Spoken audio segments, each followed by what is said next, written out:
ตัวมึงเนี่ยมีหอยขยะเต็มอยู่น่ะขยะยังเหรอพี่เนาะขยะคนน้อยเลยบ่อันเพิ่นเพิดพอแซนก็อยากรุดอยู่พี่น้อยเนาะแต่ว่าบ่ฮู้ว่าอันรถฟอร์ดเพิ่นน่าสิถ้าเพิ่นให้เพิ่นมาลั่นมายังให้นี่บ่ฮู้ว่าเพิ่นสิเอานำเท่าใดหั่นนะแต่ว่ายังบ่จักยังบ่ฮู้ราคาสิแพงอยู่บ่เพิ่นเอานำประมาณนี้เนาะแต่ว่าเฮาบ่ได้เฮ็ดเพิ่นเอาแบบใดเฮาเบิกป่าอยู่เนาะเบิกป่านะแบบว่าเฮาอยากบอกกับเพิ่นว่าเบิกป่าที่นี่มาเบิ่งเพิ่นต้องมาเบิ่งสถานที่ก่อนอ๋อต้องมาเบิ่งก่อนแม่นบ่มาเบิ่งก่อนมาเบิ่งเพิ่นตกลงน่ะเฮาก็แต่ก็ยังบ่ทันได้มีเงินหรอกว่าไปซื้อหลักพี่น้องเนาะว่าชาวบ้านก็สิให้เพิ่นมาเบิ่งก่อนเนาะชาวบ้านเฮาหาเงินไล่เฮาก็ให้เพิ่นมาให้เพิ่นมาเฮ็ดสินะลินตอนนี้น่ะทางบ่แสนมีแผนว่าอยากปลูกเรือนใหม่พี่น้องเนาะอยากปลูกเรือนหลังใหม่เพราะว่าก็ถือว่าดินตอนนี้น่ะมันเป็นดินทางผู้รักผู้ใหญ่เพิ่นซื้อไว้ให้แหละมันก็กับทำเลหรือว่ากับจุดสถานที่นะมันก็เหมาะเนาะมันก็สะดวกอยู่เนาะว่าเรื่องความสะดวกนี่ก็สะดวกหลายอย่างอยู่พี่น้องเนาะมันก็ถือว่าบ่เป๊ะทางเกินไปแล้วก็บ่เลิกเกินไปนะทำเลก็ถือว่าแบบว่าพอดีพองามว่าซั่นซะเนาะว่าซั่นก็มักอยู่แบบนี้นะพี่น้องเอ้ยถ้าว่าเฮาปลูกเรือนปลูกชานอยู่อีกหลังนึงก็มันก็ถือว่าโอเคอยู่เนาะปลูกไว้ให้ลูกให้เต้านั่นแหละพี่น้องเอ้ยก็ปลูกไว้ไว้ชนไว้เศร้านั่นแหละเนาะเพราะว่าเรือนหลังเก่าก็มันค่อนข้างที่จะผุพังสมควรเติบแล้วพี่น้องเอ้ยสาเหตุที่อยากได้เรือนใหม่ในเรือนหลังเก่าน่ะมันผุพังหรือว่ามันสำรุดหลายอย่างหลายแนวแล้วสุกโทรมแล้วพี่น้องเอ้ยเนาะปลวกกินไปเลยตอนนี้ก็กำลังหาเงินหรือว่าเก็บเงินซื้อเสาไว้อยู่พี่น้องเอ้ยเนาะเสาน่ะถ้าว่าซื้อก็สิซื้อประมาณสัก15ต้นซะก่อนเนาะ15เสาซะก่อนพี่น้องเอ้ยหลักๆก็เอาตัวนี้ซะก่อนแล้วเนาะมาถางป่าซะก่อน หลักๆก็คือมาถางป่าตัวนี้ให้มันเป็นซะก่อนพี่น้องเอ้ยเนาะแต่ว่าเรื่องชาติก็ว่าความอยากได้นะแต่ว่าเฮามีแผนหรือว่ามีเป้าหมายแบบว่าอยากได้เรือนหลังใหม่นะพี่น้องเอ้ยครับเรือนหลังนั้นก็อยู่คือเก่านั่นแหละพี่น้องเนาะแต่ว่าตอนนั้นเรือนหลังนั้นก็เอาไว้เปิดร้านขายปกติเนาะบ่ได้ปะหรือว่าบ่อยู่สินะก็อยู่คือเก่าคันว่าเฮาเฮ็ดเรือนหลังนี้แล้วก็มาอยู่มาเช่ามานอนอยู่พี่แล้วก็ไปค้าขายอยู่เรือนหลังนั้นสินะพี่น้องเอ้ยเพราะว่ากลับมาอยู่นี่ก็มันก็คือสิสะดวกอยู่เพราะว่าขี้ฝุ่นขี้เพื่อยหรือว่าแบบมันก็บ่มีเลยแหละบ่มีเลยถือว่าวิทย์อยู่ขี้ฝุ่นพี่น้องเอ้ยอยู่ทั้งทางเด้มันอยู่ทั้งทางเด้มันอยู่เหนือลมขี้ฝุ่นขี้เพื่อยก็บ่ปานใดสินะถือว่าโอเคอยู่เนาะแล้วก็เงียบเนาะอยู่นี่เพราะว่าบ้านเรือนชานคนก็ยังบ่ได้หลายเด้นี่มาปลูกไว้2-3หลังแถวนี้ก็ก็มีแผนว่าอยากเฮ็ดอยู่จักมื้อใดยามใดสินะเฮาก็คอยหาเงินไปนำแล้วก็เฮ็ดไปนำสินะแต่ว่าแฟนบ่แซ่นนะคืออยากได้เรือนใหม่ตอนนี้นะเพราะว่าเรือนหลังเก่ามันก็คือเห็นนั่นแหละพี่น้องชุดโทรมหลายเด้เนาะอันนี้เฮาเบิ่งนี่มันเก็บเงินบุกเบิกนี่ก่อนบุกเบิกป่าก่อนต่อมาก็คันว่าเก็บเงินเก็บคำไรต่อไปในมื้อหน้าก็สิซื้อเสามาลงไว้บัดนี้นะจัก 4-5 ปีหรือว่า10 ปีข้างหน้าสิบ่แล้วบ่เนาะคันบ่ตายป้าก่อนฮะเอาอีกแล้วมันบ่แน่นอนเด้อนาคตคนเฮาเนาะคันอยู่ดีมีแฮงมันก็เฮ็ดไปได้เห็นบ่แหละเฮาเฮ็ดไปเรื่อยเนาะ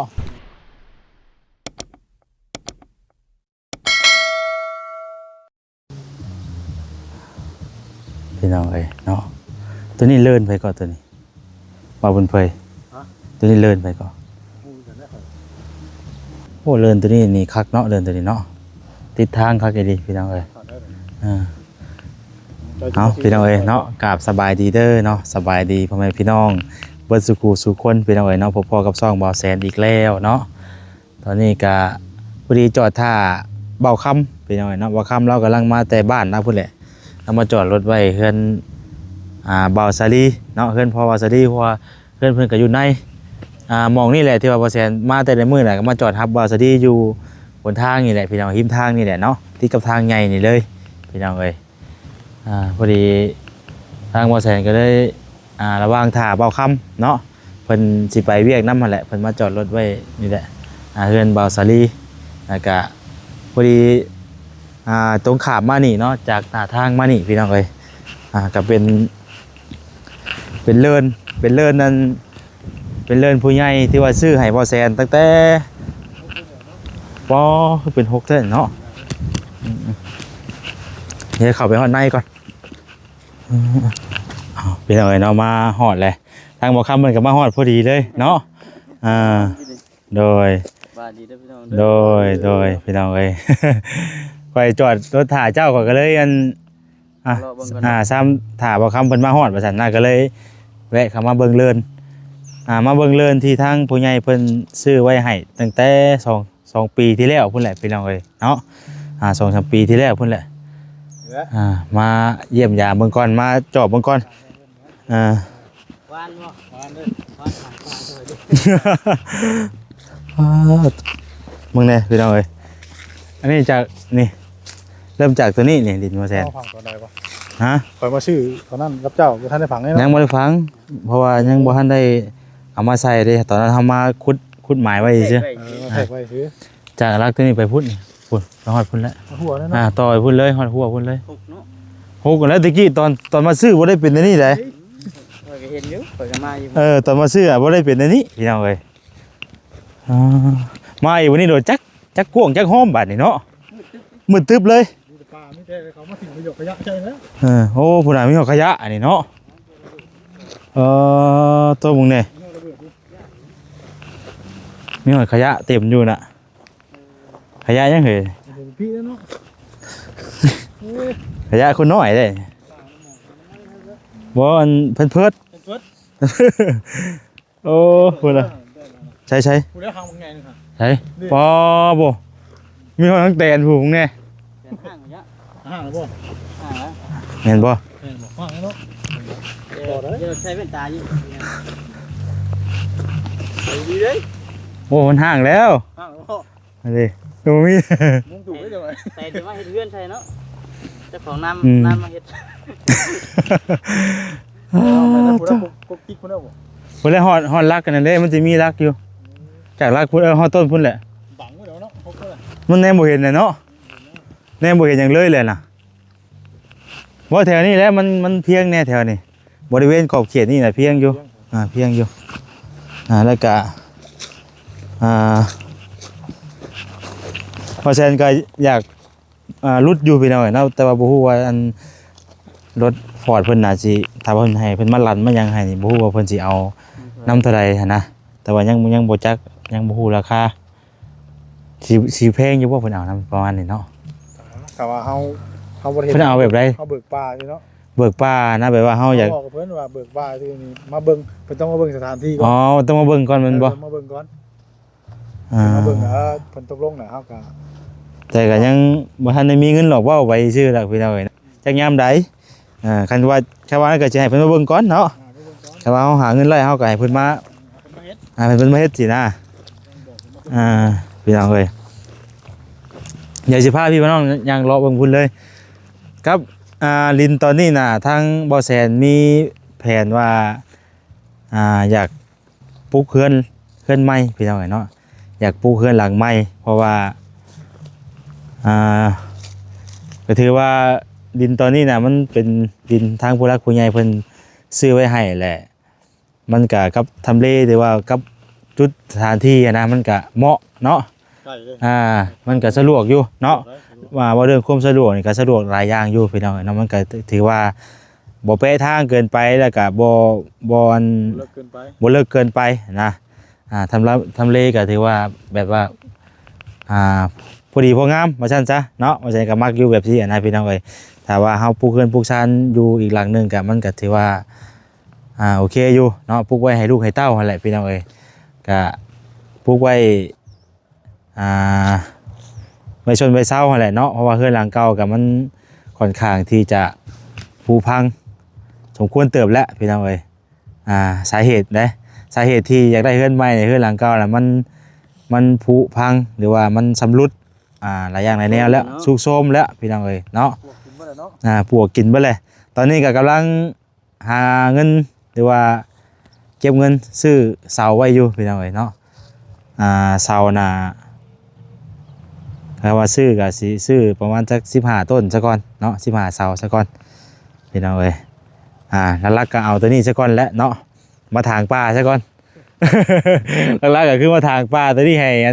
มันแปลนซะก่อนพี่น้องเอ้ยเนาะแต่ว่าเรื่องชาติก็เว้าความอยากได้นะแต่ว่าเฮามีแผนหรือว่ามีเป้าหมายไว้ว่าอยากได้เฮือนหลังใหม่นะพี่น้องเอ้ยครับเฮือนหลังนั้นก็อยู่คือเก่านั่นแหละพี่น้องเอ้ยเนาะแต่ว่าตอนนั้นเฮือนหลังนั้นก็เอาไว้เปิดร้านขายปกติเนาะบ่ได้ปะหรือว่าบ่อยู่สินะก็อยู่คือเก่าครับว่าเฮาเฮ็ดเฮือนหลังนี้แล้วก็มาอยู่มาเช่ามานอนอยู่พี่แล้วก็ไปค้าขายอยู่เฮือนหลังนั้นสินะพี่น้องเอ้ยเพราะว่ากลับมาอยู่นี่ก็มันก็คือสิสะดวกอยู่เพราะว่าขี้ฝุ่นขี้เพื้อยหรือว่าแบบมันก็ หมูมีเลยแหละ หมูมีเลยถือว่าวิทย์อยู่ขี้ฝุ่นพี่น้องเอ้ย มันอยู่ทั้งทางเลย มันอยู่เทิงทางเด้ มันอยู่เหนือลม ขี้ฝุ่นขี้เพื้อยกับบ่ปานใดสินะถือว่าโอเคอยู่เนาะแล้วก็เงียบเนาะอยู่นี่เพราะว่าบ้านเฮือนชานคนก็ยังบ่ได้หลายเด้นี่มาปลูกไว้2-3หลังเดี๋ยวนี้ก็ก็มีแผนว่าอยากเฮ็ดอยู่ แบ่งครึ่งให้เขาได้บ่ แต่ว่าก็มีแผนไว้อะไรพี่น้องเนาะจักยามใดสินะเอาก็คอยหาเงินไปนํแล้วก็เฮ็ดไปนํสินะ น้ำมันแหละ แต่ว่าแฟนบ่แซนนะคืออยากได้เฮือนไหมตอนนี้นะเพราะว่าเฮือนหลังเก่ามันก็คือเห็นนั่นแหละพี่น้องชุดโทรมหลายเด้เนาะ อันนี้เฮาเบิ่งนี่มันหกนี่คือเบิ่งยากเนาะ เบิ่งยาก เบิ่งแปลมันพอเห็นเบิดได้ทางของมัน โดย พอเห็นเบิดฮอดบ้าน รับแรกก็สิเพิ่นเก็บเงินนั่นรับแรกก็สิเก็บเงินบุกเบิกนี่ก่อนบุกเบิกป่าก่อน แปลนกัน ต่อมาก็คันว่าเก็บเงินเก็บคำไรต่อไปในมื้อหน้าก็สิซื้อเสามาลงไว้บัดนี้นะซื้อเสามาลงไว้ก็จักยามไรหาเงินไปเรื่อยๆสินะไล่ก็คือว่าอะไรยอดวิวช่วงนี้ก็บ่ไปปานใดพี่น้องเอ้ยเนาะก็จัก4-5 ปีหรือว่า10 ปีข้างหน้าสิบ่แล้วบ่เนาะคำบ่ตายป้าก่อนฮะ เนาะว่าสิรู้ว่า เอาอีกแล้วนะมันบ่แน่นอนได้อนาคตคนเฮาเนาะ เป็นว่าอยู่ดีนี่ คันอยู่ดีมีแฮงมันก็เฮ็ดไปได้เห็นบ่แหละเฮาเฮ็ดไปเรื่อยๆเนาะมันแบบนั้นได้อันนี้บ่คืออยากได้มันก็คือว่าได้เนาะ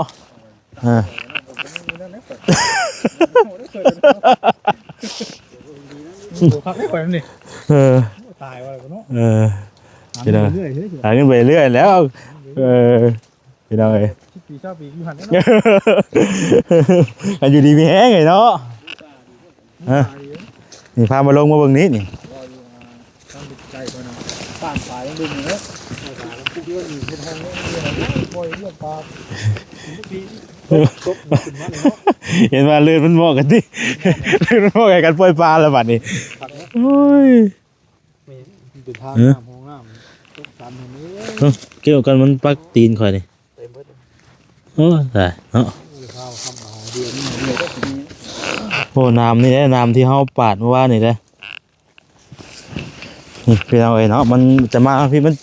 ดินน่ะมันอยู่นี่นะมันจะเป็นห้องในนึงเนาะเพราะแรกก็คืออันครึ่งนึงน่ะบ่เป็นนะก็บ่ครึ่งเนาะตัวที่ ตัวนั้นได้หลาย ตัวนี้มาหลายคนเนาะตัวห้องนี่มันจะอยู่ น้ำลงมา มันจะอยู่ส่วนนี้เลยนี่ ส่วนนี้เลย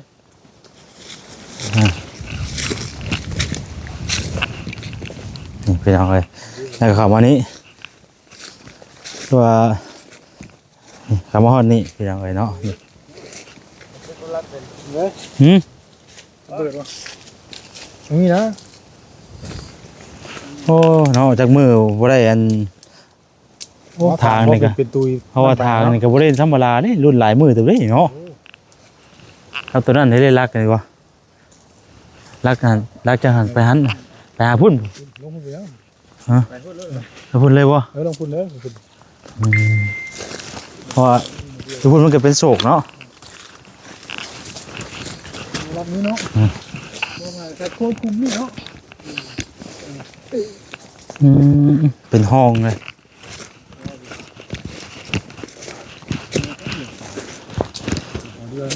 มีโกนได้แต่ก่อน มีโกนเด้นี่ นี่ว่าเลย อ่า นี่ของดีนี่ อ๋อเดี๋ยวอยู่นี่ว่าแต่เก่า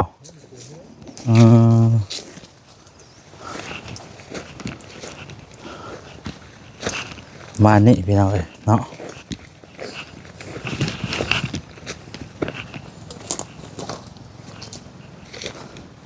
นี่กับมานี้หลักเลย ตรงนี้ที่เด้อตีลุงนี่เด้อ เซเนาะนี่เนาะ เซ่แล้ว พยายามฝนบ่เนาะ ฝนเนี่ย ยามฝนน่ะวันนี้ฝนตกแล้วมันดินบวมแล้วมันเซเนาะ ต่างนี่ จากลักนี่ วัน จาก นี้ นี่พูดจากลักนี่พูดแล้วไปมองวังเฮายางมากี่นี่แหละ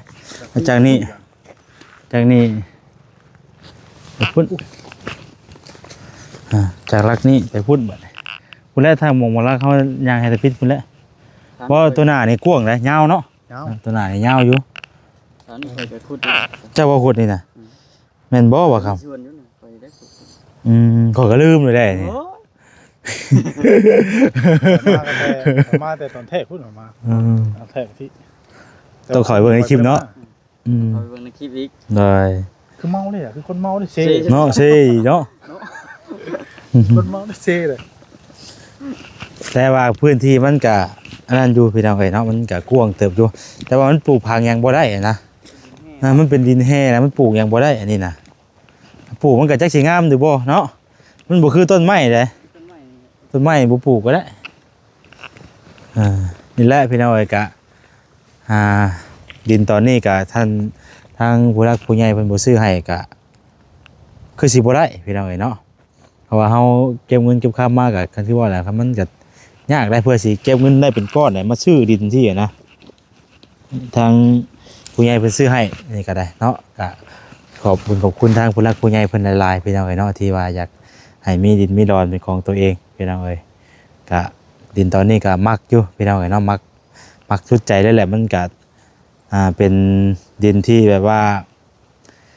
กว้างอยู่เนาะแล้วก็เหมาะอยู่นะครับมันก็ใกล้ทางแน่นะมันก็บ่ไกลเป็นจากทางใหญ่ปานใดเนาะมันบา2เลินเนาะ รวมแล้วประมาณ60 เมตรเนี่ยเนาะทางเนาะ เดี๋ยวเฮาแนมไปก็ถือว่าเงียบโอ้ย มาจอดพวกดูโหเก็บติโอ้ยว่าอุ้ยโอ้ยมีแต่ไปก็ไปเนาะจักเจีย มาเจาะมาหน้าเดี๋ยวต้องถึงผ้าถึงตัวนั้น บ่ มันแต่น้ำมึงหน่อยนี่ แปดได้ดิ ตรงเสื้อจำเสื้อกับเปรย์ มาจอดบ่ถือช่างว่าพันอีกว่าติ โอ้แหมเปรย์บ่เป็น โอ้ยเนาะว่าได้กะนี่แหละเพื่อนเอาไปพุ่นเลยพุ่นน่ะบริเวณขอบเขตนี่น่ะได้อยู่สมมุติว่าเฮาปลูกเฮือนนี่เจ้าคิดว่าสิปลูกวงใดจุดใดเจ้าวะมันต้องโซนแถวนี้นะเหมาะเนาะเนาะถ้ารูปมันไปปล่อยแต่เนาะ มันเป็นดังมันเป็นนั่นซะ เป็นครัวเป็นไผ่จ้ะ มันเป็นดังพักมันเป็นดังเก็บ บ่เลยดิ เนี่ยจากบริเวณขอบเขตนี่แหละนี่เนาะ เขียนที่เดียดนั่น นั่นก็เอาไว้ไปเฮ็ดหลังอันนั้นไป เอาไปหาเหยียบเอาไปเพิ่นเขานะ เนาะในโรงงานน้ำนี่คักเด้เนาะอีเนาะ อยากจะย้ำใดอะไรพี่น้องเอ้ยเนาะมาแวะเบิ่งซื่อๆหรอกเนาะ ถามว่าคำบ่ ตั้งถามว่าครับท่านว่ามีงบมีหยังแน่ก็อยากอัน นี่มันจะขายไม่ได้เลยนั่น ดินเจ้าเดียวกันนะ เจ้าเดียวมันน้ำเดียวเลย ดินเจ้าเดียวกัน ถ้ามีงบมีหยังแน่ก็อยากอายุอยากรุดอยู่แต่ว่าบ่ฮู้ว่าเพิ่นสิเอาเท่าใดแล้วถ้าว่ารุดเบิกนี่นะ ต้องนำผมมาเบิ่งก่อนแหละ มันต้องเบิ่งสถานที่ซะก่อนเนาะ จังว่าได้เนาะ ฮอดบ่2ล้านนี่เนาะเอ้ย อันนี้นะ เจ้าคิดบ่คิดว่าฮอดบ่ ทารถชื่อนี่ฮอดอ่ะ บ่ฮอดบ่ ฮอดเนาะ รุดป่าซื่อเนาะ เบิกฟ้านี่ฮอด นั่นเป็ดใช่ป่ะ ก็ประมาณนี่แหละ นั่นปลายเนาะ มือฮอดสองอ่ะ เดี๋ยวข่อยเก็บนี่ออกก่อน อย่างเงี้ยนะ มึงเจ้ามันบ่ได้ติดบ่น่ะเอาเลยข่อยบ่คือติดเด้ซะ ฮอดพอเฮาเบิกฟ้าเฮามีแต่ไถไปที่เนาะเฮาบ่ได้ไถเฮาดุดไปเด้เฮาเอาน้ำดุด ไม่ ไป ได้ปั๊บนี่อย่างเนาะ เฮาบ่ได้ไถเด้เฮาดูดไปดูดลงให้แปลนนี่ โอ้ยง่ายบ่ได้ปั๊บหน้าดินให้ พอได้ปั๊บแล้ว บ่ได้ปั๊บ ทางให้มันเป็นเด้อ ให้มันเป็นซื่อๆเพราะว่าตอนเฮามาซื้อน่ะเพิ่นมาทางไงให้เฮาเห็นอันจุดมันเด้ กลัวมันดิ แม่น นี่แหละนี่จากลาดข่าวนี่ดูแล้วนี่จากลาดข่าวนี่ไปฮอดพุ่นแล้วข่าวนั้นประมาณ40ปลายเมตรนะเนาะ เขาว่าฮอดแล้ว50บ่มันต้องเบิ่งในใบตะลิ้นเพราะว่าเฮาก็ลืมแหละมันหล่นเลยฮอดแล้วหน้าเลยลงไปหา10หันเต้าหมูคำว่ารักตัวหมูแม่นได้รักตัวนี้นะนี่มันจะเป็นทางนี่นี่แต่ข้าเพิ่นเอานี่มาตั้งไว้ในทางนี่เดินแล้วก็ฮกกันนี่นะเนาะว่าแต่พอดีเลยนี่ก็ย่างออกมานี่ก็ฮอดนี่รถเอาทางนี่พี่น้องเลย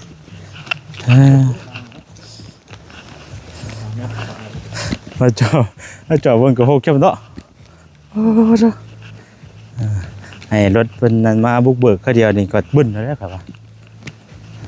คือ30 บาทเป็นตื่น พอ2 โมงคุณจ้ะรถบึ้นไปแค่เดียวเลยเนาะเฮาบ่ได้ไถได้เฮายุดไปสิยุดป่าเนาะไปใส่พี่น้องเอ้ยเดี๋ยวเฮาก็สิไปเวียก่อนนี่ก็ออกมาแวะเบิ่งจิเด้ทางเห็นบ่มันก็โหคันละคันทีตัวนี้ให้คักแล้วนี่โอ้โหไปทางจนนั้นหน้าบ้านโดนกระจอดอยู่ที่รถโอ้อันนี้ยังไว้เข้าไปหน้าอยู่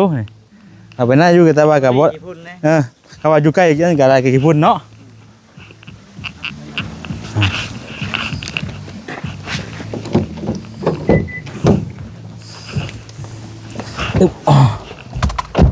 รีบไปนำเนาะว่าสิบ่ได้ไปมื้อนี้ว่าพาภรรยาไปหาหมอว่าซั่นโตฮ้อนเติบอยู่พี่น้องเอ้ยเนาะมาโอ้โตอากาศฮ้อนเติบอยู่ได้นี่พาพี่พี่น้องย่างเลาะเบิ่งพี่น้องเอ้ยคักหลายแต่ละบาทมันเป็นแปลนนะห้อยคักหลายถ้าว่าปุ๊กเพื่อนพวกหยังก็ถือว่าเหมาะเนาะเหมาะเลยเธอเลิกแล้วได้จังเห็นกันใกล้เนาะได้อะไรพี่น้องเอ้ยเป็นหนึ่งซ่านก็ได้เนาะคือเพื่อนทางนั้นก็คือว่าแล้วมันก็อยากสูโซมแห้งอยู่ได้เก็บเงินซื้อเสาซะก่อนอันดับแรกเก็บเงินซื้อก็ยังหาอันตาออกก่อนบ่หาเงินทางป้าออกก่อนแล้วก็มันตั้งเสาซื้อเสานะเสาต้นละ1,000ต้นละ1,000ก็15ต้นก็15,000บ่ได้เนาะอ๋อตัวเขียนเต็มอยู่เนาะบ่ค่อยนะบ่คำไปนี่น่ะนี่ได้ขายเจ้ากันคือได้ยินว่าเพิ่นอยากขายอยู่แล้วเดือนหักแพงได้กินนี่บ่แพงได้ประมาณ200,000จัง200,000 200,000ทางเนาะตุ๊คนดีได้ติดทางบ่ได้น้ำมูหรอกมันเดินใกล้ทาง200,000พุ่นแหละพี่น้องเดินที่ว่าบ่แซน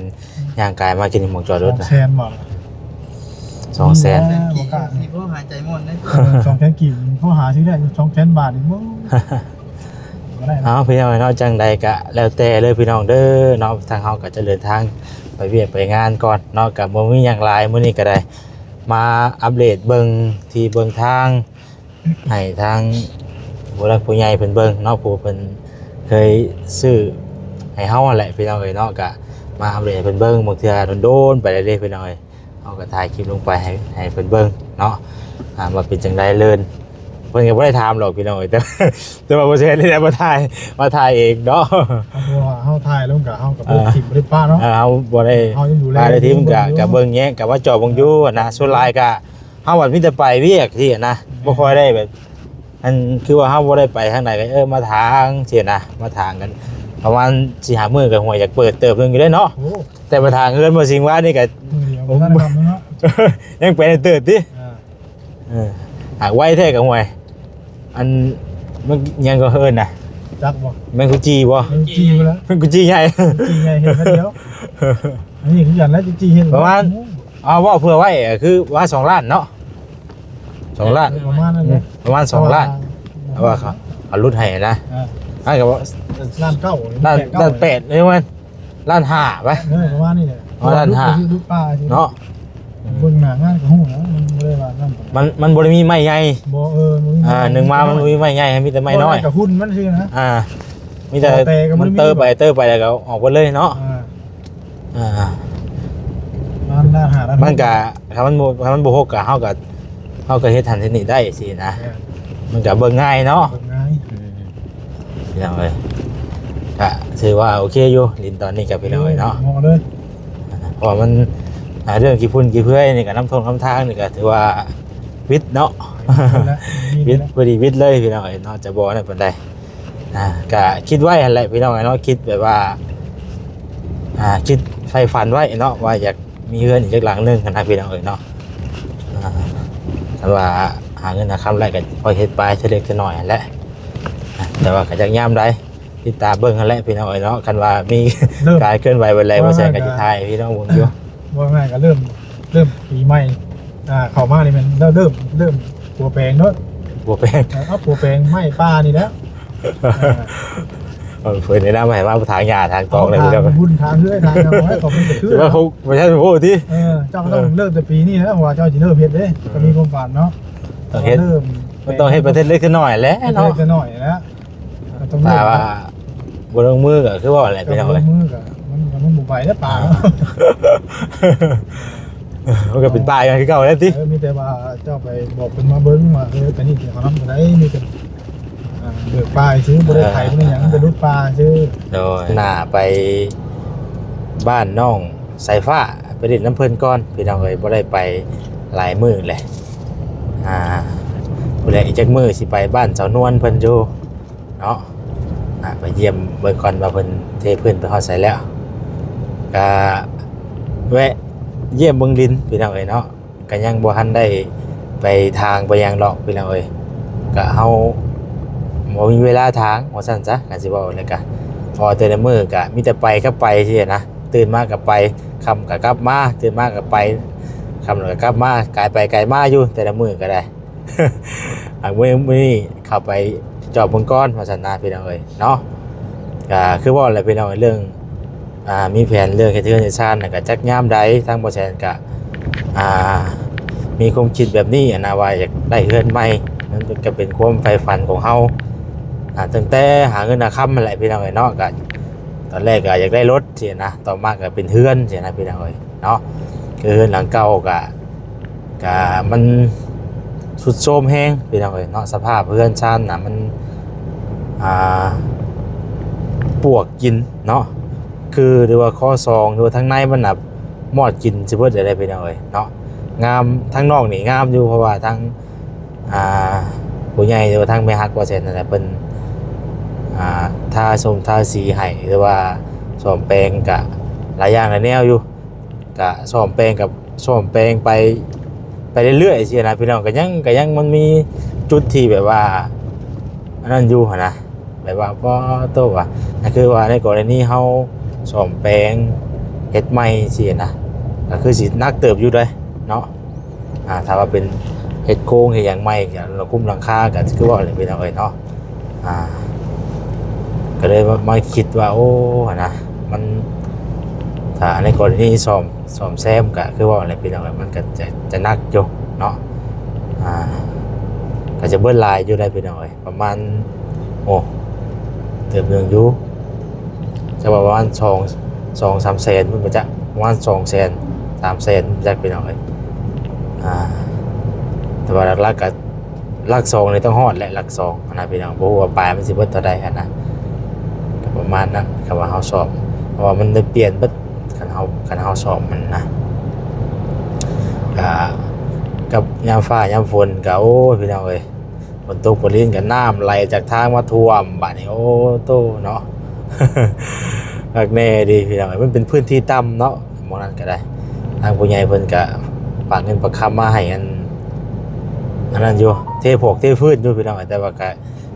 ตัวเรื่องน้ำท่วมนี่ก็ใครในแล้วบัดนี้เนาะบ่ได้เทขึ้นแล้วสินะรายการกำแพงทั้งหัวนอนแล้วพี่น้องเอ้ยเนาะก็เฮาในกรณีว่าเรื่องเฮือนนี่เขาต้องเฮาอย่างว่านี่ถือว่ามันได้เปลี่ยนใหม่เบิดทุกอย่างเลยพี่น้องเอ้ยก็เพิ่งไปแล้วพี่น้องก็อยู่เฮือนหลังนั้นไปก่อนเนาะก็บ่ว่าเราว่าสิเฮ็ดปุ๊บปั๊บเลยสินะเงินก็บ่ได้มีหรอกว่าบ่ได้มีเงินหรอกว่า แต่ว่าคือความหมายว่าเช่นอะไรว่าเฮาหาเงินได้แล้วเฮาก็ค่อยเฮ็ดไปได้ทีเล็กทีน้อยก็เฮ็ดไปสินะบ่ได้เฮ็ดแบบว่าแล้วทีนึงทีเดียวสินะคันคือมีเงินน่ะมันก็แล้วไว้เนาะคือ บ่มีเงินก็ค่อยเฮ็ดไป ก็ว่ามีเงินเลยเฮ็ดแล้วเลยพี่น้องเอ้ยเนาะ ก็คือบ่มีเงินแล้วก็ค่อยเฮ็ดไปนะตามกำลังนั่นแหละพี่น้องเอ้ยแม่นแหละเนาะบ่ครับ เอามีเงินน่ะเฮ็ดแล้วไว้เนาะ เดี๋ยว เฮ็ดแล้วบ่เรียมีเงินแล้วจังเฮ็ดอันแล้วเลยนั่นบ่ เลย ถ้าบ่มีเงินแล้วก็เฮ็ดไปเรื่อยๆบ่ ตามกำลังนะบ่ อันบ่เรื่องมีเงินน่ะเฮ็ดแล้วก็แล้วเลยเนาะบ่ว่าเฮ็ดเฮือนนี่แล้วเลยเนาะ โย เอาบ่มีเงินเลยก็ก็เฮ็ดไปพี่น้องเอ้ยเนาะก็นี่แหละมันก็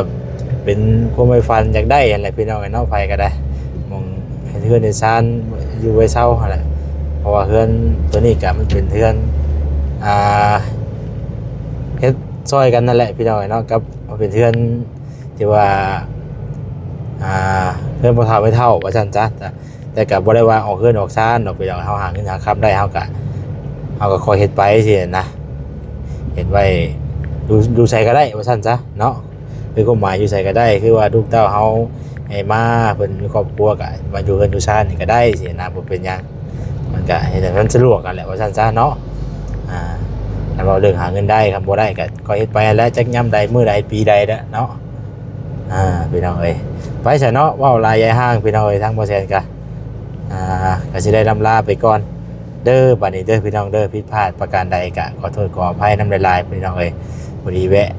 เยี่ยมยามเบิ่งทางเดินพี่น้องเอ้ยว่าคำมันก็มาอยู่แล้วว่าเนาะแต่ก่อนเนาะมื้อซื้อกันนะมาอยู่เนาะเพราะตอนนั้นมันแบบมันเป็นแปลนดิเนาะ ได้เบรกเสามัน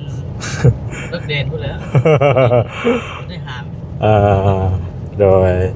ก็90,000ปลายบ่90,000บ่90,000กูกลัวนี่แหละข่อยก็ลืมเลยข่อยก็ได้มันต้องเบิ่งในใบดินมันก็ลืมเนาะชมว่ามันหลายปีดิ90,000บ่92,000บ่วะคือว่า90,000เท่าไหร่วะ ไปบ้านนี่เนี่ย เนาะ90,000ปลายนี่แหละพี่น้องเอ้ยก็เป็นเงินทางผู้รักผู้ใหญ่เพิ่นพี่น้องเอ้ยเนาะเพิ่นซื้อให้เนาะซื้อเป็นของขวัญให้พี่น้องเอ้ยก็ดีมุกดีใจทางบ่แซนก็ได้มีที่มีทางเป็นของตัวเองสินะก็ดีมุกดีใจนำหลายๆที่ทางผู้ใหญ่เพิ่นคิดเห็นเนาะทางเฮาก็สิอันคือว่าลิ้นตอนนั้นก็มันเรื่องปลูกพังก็คันเฮาสิไปปลูกมันปลูกหยังใช่ก็มันก็มันจะดินแห้สินะมันก็จะบ่งามปานใดไว้เทื่อนนั่นแหละพี่น้องเอ้ยเนาะเหมาะชุดแล้ว ผู้ใดหลังบ้านดังหยังก็ดังอันหน่วยหลังบ้านเนาะดังที่ว่าในเบื้องนั่นนะที่มันเป็นห้องนะ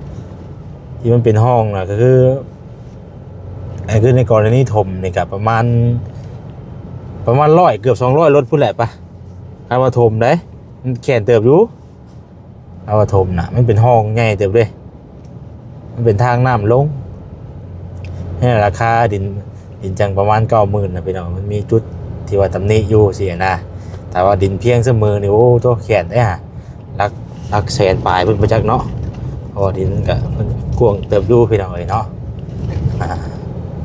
เอาเลยค่ะสำหรับลำลาไปก่อนเด้อพี่น้องเด้ออยู่ดีมีแห้งบ่สุขสุขคนเนาะไปพี่น้องเอ้ยสบายดีเด้อทั้งหมดครับเนาะไปกัน3คนเนาะ